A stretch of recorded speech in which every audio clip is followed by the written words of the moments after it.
So we're here with the cast of Oddities at New York Comic Con, and I have two questions for you guys. The first one is, how were you initially approached to do the show?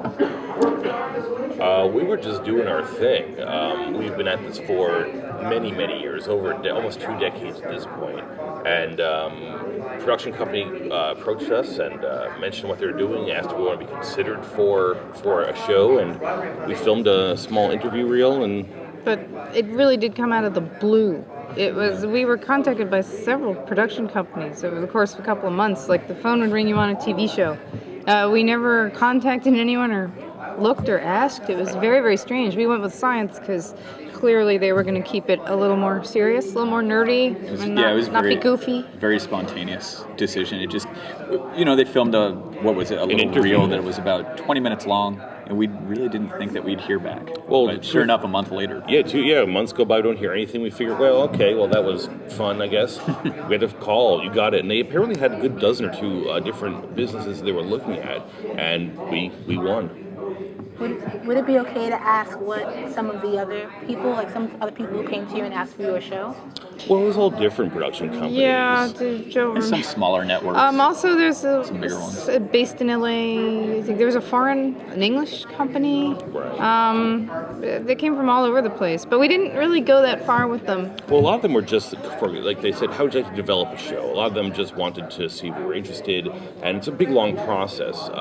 When Science came to us, they were approached by Network to do a show. So they said, a show will happen. Do you want to be considered? And again, they had at least a dozen, maybe more shops, and they liked us. I mean, they liked what we had to offer, and we liked what they had to offer. They seemed the most legit. We didn't want to do basically we wanted to keep it real. We didn't want it to be and it be an educational program as opposed to a sleuthy one, which, I mean, a lot of these shows can be. Or one of those drama shows where everyone's fighting, bitch. We didn't want it to be cheap or vulgar. Right, the real And I said, I'm not doing it if it's cheap or vulgar. Right. And they said, we're all about the nerd. Right. This is a science channel. It's not. That's a good word, nerd, geek. So, we're going to keep it, sciencey, historic. It's not. I wonder if we scared anyone off at the very beginning. I hope that's so. Why they hadn't. Well, if we scared them off, they weren't the right company for exactly. The store actually acts like a filter many times. People will bring dates or prospective dates over to the shop to see how they react to the store, and then they know if they're like, "Oh, this is too creepy." It's probably not going to work out. However, if they love it, it actually, we've had people who've been dating. We have spawned love affairs. We had someone who their first date was at our store. They just got married about a year ago, not even 6 months ago. Yeah, they came back to celebrate too. It was nice. Happy anniversary. Thinker, I'm going to go for my anniversary next year. Here's an interesting question. What is a question that you wished would have been asked at an interview about what you do or about your store? Oh, that is a very good question. That's a meta question. Well done. Thank you. What? Say it again. I'm sorry. What is a question that you wished would have been asked at an interview about what you do or about the store that never happened? Gosh. The unasked question. Yeah. That's a tough one. Yeah. Wow. Do you have friends? That's a stumper. That might be too good. Do you have any friends, sir? Yeah. That's seriously philosophical. People never ask exactly why do you do this. I mean, why do we do this? It's more. Well, it's really interesting. I mean, we sell used objects. We sell objects in general. It's no different, really, than selling a used car. I mean, we just happen to sell interesting, the world's so-called creepiest bizarre antiques. But there's no real difference. We're business people. No, I beg to differ. This store is sort of a spiritual. No. There's certainly a level of that as well. I like to think, I was a performance artist before this and a fetish artist. No, I'm not. I'm not performing. And I like culture jamming. And that's always been a sort of a subtext. So though it's about antiques and it's about science and it's about history, there's also really serious and interesting subtext going on that people that watch the show get. No one ever asks about, is there a subtext?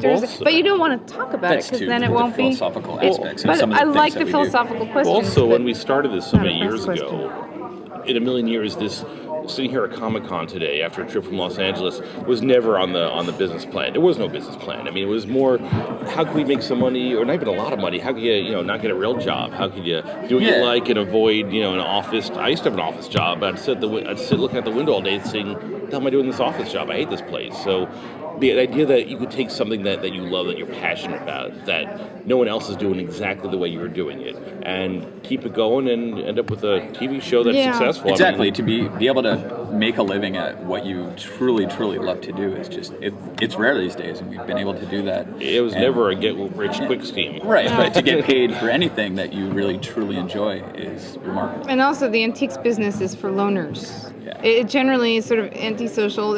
People who don't want to work for someone and don't want someone to work for them. Or can't. And exactly, we don't play well with others. Right, So, it was sort of like a way to live in your own little world. I can, personally, people who come in the door, like Mike said, it's a screen. And so the fact that it is now on television is the opposite. Kind of, although we're very happy. We're now in. No. We're very happy, but it's quite shocking. What people don't understand too is the grittiness factor of what we do. I mean, this stuff doesn't necessarily just come to us. We have to go and locate it. That might involve waking up at 1 a.m. and going 3 hours to go locate an antique. You don't know if it's going to be there. Nobody this is going to ever flea markets and getting dirty and putting on your overalls so that you can find these unique pieces that nobody else has. No one ever asks if we get enough sleep. Exactly. I was never asked, the answer's no. A big no. So you guys pretty much just got to answer all these different questions that you always wished you had There you go. asked. That was a more interesting one, yeah. Yeah. All right. Thank you guys very much for that. Thank you very much. Also, you could follow us on Facebook. Obscura Antiques and Oddities on Facebook, fan set of Oddities on Science Channel. Yeah. We answer all the emails ourselves, and also obscuraantiques.com.